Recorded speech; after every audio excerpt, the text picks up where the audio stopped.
Did I read that right? It, the gospel, is the power of God. That means that this message, when it's received, releases power. The very power of God. And that power of God is available for whatever it is that you need, not just conversion. He's not writing to sinners. Now, I was just thinking, I had a mental image when I said that just now about a battery. You know, a battery's got two terminals on it, positive and negative, and if you just took one of them up, nothing happens. You ever notice that? Like if you're messing around with your car or something. I say messing around because that's generally how it is with me with the batteries. Not to claim any special knowledge about it with tractor batteries and things. You plug one side in and nothing happens, but when you bring the other one in close contact, you might get a spark sometimes. When you got them both hooked up, then there's a connection and then there's power available. Now, he says the gospel is the power of God unto salvation. Now, when we think of salvation, we think generally in the very narrow sense in terms of conversion. But I tell you something, he means everything you need as far as God's power and God's blessings in your life. Here's one that comes to mind right now. I didn't even write this down, so I hope I'm turning to the right. I think it's in Acts chapter 19. That's what my instinct tells me. And I want to show you this just to make this point. And boy, I hope it's right here because I don't know where to look for it if it's not here. Let's see. I hope I can find that here. Paul went to preach the gospel in a certain place. And let's see. And I hope it's in chapter 19. And if it's not there, I'm just going to tell it to you. Let's see. Where was it? He went to preach the gospel. And the text says that there he preached the gospel. And there was a certain man that was lame who heard him speak. And the same man heard Paul speak. Here I found it, chapter 14. I knew I'd find it. I remember what side of the page it's on. Chapter 14 and verse 7. Now Paul is here preaching. Now remember what we just read in Romans. He says, I'm not ashamed, I'm not embarrassed, I'm not backing down from this message of the gospel. He says, this message is the power of God. And he's getting ready to say to everyone that believes. Look at Acts chapter 14, verse 7. I'm trying to make the point now that salvation, he said, it's the power of God unto salvation. That word should be understood in its broadest sense in terms of everything that God does in our lives. Chapter 14, verse 7.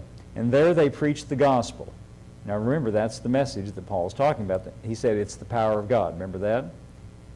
And there sat a certain man at Lystra, impotent in his feet, meaning he didn't have power, he couldn't walk, being a cripple from his mother's womb, who never had walked.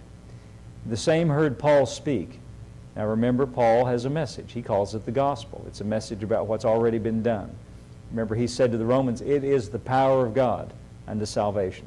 This man heard Paul speak, who, steadfastly beholding him, that means Paul looking at him, and perceiving that he had faith to be healed from hearing this message of the gospel, which is the power of God.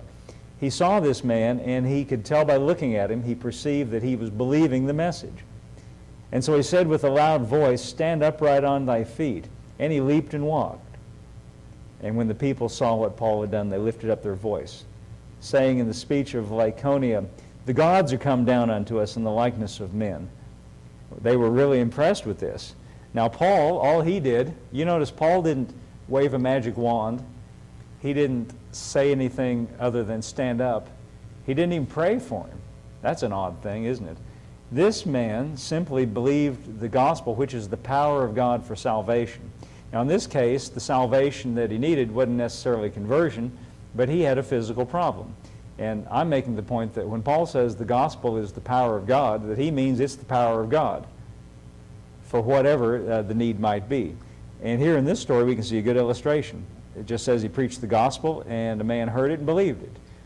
Now evidently this message that Paul is preaching, well, he's going to tell us what it is. It's a message about something that's been done for us by Jesus on the cross, and it makes power available when anybody believes it. Now go back to Romans chapter 1 again. He says, I'm not ashamed of the gospel of Christ. It is the power of God unto salvation to everyone that believes. See, that's the deciding factor.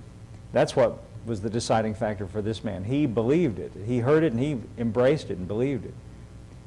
You know, I don't always know. It doesn't tell us exactly the words that Paul used in that message. But we know that he says in verse 16, he says it's the gospel of Christ. You notice that? It doesn't tell us his text. But this man who is crippled, who had a physical infirmity, who heard Paul speak, believed the gospel, and he received what he needed. He received the salvation or the deliverance from his problem. You know, it just occurred to me, his text might have been Isaiah chapter 53. That's a prophecy about the Messiah. Paul used the Old Testament. That was his scriptures. You know, what if this were his message about Christ? Could you give me that, Isaiah 53, like start in verse 4? Let's just imagine that this was his message. This would be a good, appropriate message concerning what we just read. Isaiah chapter 53, listen to this. Surely he hath borne our griefs and carried our sorrows, and we esteem him stricken, smitten of God, and afflicted. You know, the interesting thing is this is the King James translation. If you read this, if you look up the words in the concordance, the words grief and sorrows are actually the Hebrew words that are translated griefs and sorrows. Those are good. It's fine that it says that. But they are actually the words sicknesses and infirmities. That's why the next verse, if you turn to the next verse and read it, go ahead and give me the next verse. But he was wounded for our transgressions. He was bruised for our iniquities. The chastisement of our peace was upon him, and with his stripes we are healed. That's why that expression, with his stripes we are healed, makes sense if you understand the previous verse. It says, surely he hath borne our sicknesses and carried our infirmities. Now, let's just say, if Paul were preaching that, I want to tell you about the Messiah. I want to tell you about Jesus. I want to tell you that he's already come and done something for you. In fact, Isaiah predicted that he would do it. He said, he's borne our sicknesses and carried our diseases. And here's a man sitting there who has a sickness, who has an infirmity, who has a problem in it. He can't walk. And when he heard Paul speak, he said he believed it. Now, what would it mean if you believed that he was wounded for our transgressions, he bruised for our iniquities, the chastisement of our peace was on him, and with his stripes we are healed? What would it mean to you if you believed that? Well, what it meant to this man was, if Jesus has borne what's wrong with me, and it says by his suffering, by what he suffered, I'm healed, then, well, if I understand that right, then I'm healed. And Paul perceived that he had faith to be healed, so he says, stand up. So the man stood up. There was power. See, if you're just going to try to do that in human strength, there's no power. But there's power, Paul says, in the gospel.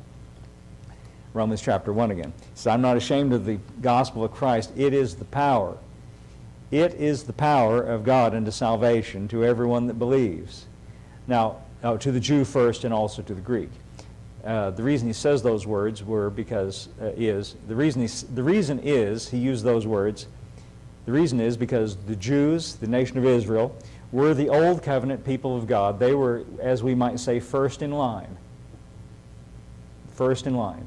They were the old covenant people. He came to them first. You know, that's the only right and proper thing to do. They were the covenant people of God. To them were given the law and the prophets, which all spoke of Jesus. It was appropriate that Jesus go to them. In fact, if you read in the Gospels carefully, he says, when he sends out the 70 to go in front of him, he says, don't go to the Gentiles. Go only to the lost sheep of the house of Israel.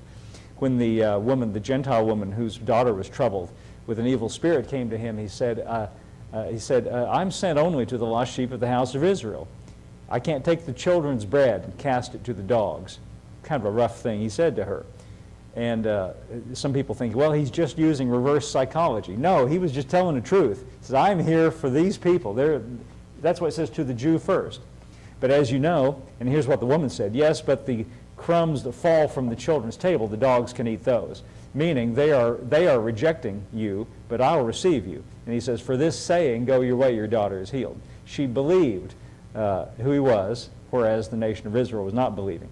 You see, if you understand that this little expression here, to the Jew first, and also to the Gentiles, if you understand that, then you'll understand all those times when Jesus said, the first shall be last. That's what he meant by that. When he said, the first shall be last and the last shall be first, he means you people that are first in line, you're going to be at the tail of the line because you're not believing it. That's what he means by that. It doesn't mean that somewhere down the line he's going to reverse and turn the world upside down. and all the rich people are going to be poor and all the poor people are going to be rich. He means you people who are first in line, because you're not believing this message, you're going to find yourself on the outside looking in, which is the case. To the Jew first, also to the Greek. Notice the point is, the gospel is the power of God for everybody that dares to believe it. And believe me, it takes a little bit daring to believe it. Like that man we read about in the book of Acts. Verse 17, he says, for therein, that therein means in the gospel, in this message. For therein is the righteousness of God revealed from faith to faith. As it is written, the just or the righteous shall live by their faith, shall live by faith. Now, this needs a little bit of explanation. First of all, he says, in the gospel, it reveals the righteousness of God. Now, the gospel does not reveal the righteousness of God in the sense that it reveals that God is himself righteous. I would say everybody knows that already. But what it does reveal or bring to light is how we are brought into a state of rightness with God. Now, that's the way you should understand that. This word righteousness doesn't necessarily have anything to do with behavior. This word righteousness means that you are in a condition of God of being accepted perfectly, of being accepted as an insider, as being received. I hear all kinds of different things, you know, and as I've mentioned to you before, I think the more bluntly you say something, the more it makes people angry. I guess that goes without saying, doesn't it? Maybe that explains why people get upset. I had a guy come here, and he was really mad at me. He came because of a mutual friend of ours, and he had heard something I'd said. I don't know what rubbed him the wrong way, but he was really mad.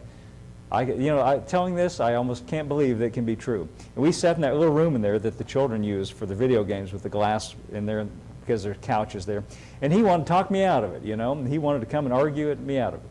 And his point was he didn't like the way I'm explaining it to you. And I'm trying to stay pretty close to the text, as close as I can. But what he didn't like, he was an old-fashioned, he liked shouting. He liked the shouting kind of preaching. He was a preacher himself, younger man. He just, I would say just getting started. And he had been incarcerated. And that's where he got that fired up kind of, putting a lot of energy in it. And his idea was you got to scare people. You got to get them scared or they're not going to live right. You got to really put the fear of God into people. And by me standing up and saying, you're accepted, he didn't like that. He says, listen, we're not in yet. That's what he said. We're not, but see, this word righteousness, if you understand what it means, it says, yes, you are in. It's the common thought that people have, that you're in jeopardy as long as you're alive here, and you don't know that you made it until you die and you're there. Like talking to people and say, I just hope I've done enough good things to make it in. That kind of thought process. We're in jeopardy. But see, Paul, if you understand this word righteousness, he says, in the gospel it reveals the righteousness of God, a rightness with God. What it means is if you can grasp what this is talking about, it means being right with God. That's what it means. It means you are accepted. It means, in a sense, you're already in. It means you're not in jeopardy. You're not in jeopardy at all. If you believe the gospel reveals your rightness with God. And he says it's from faith to faith.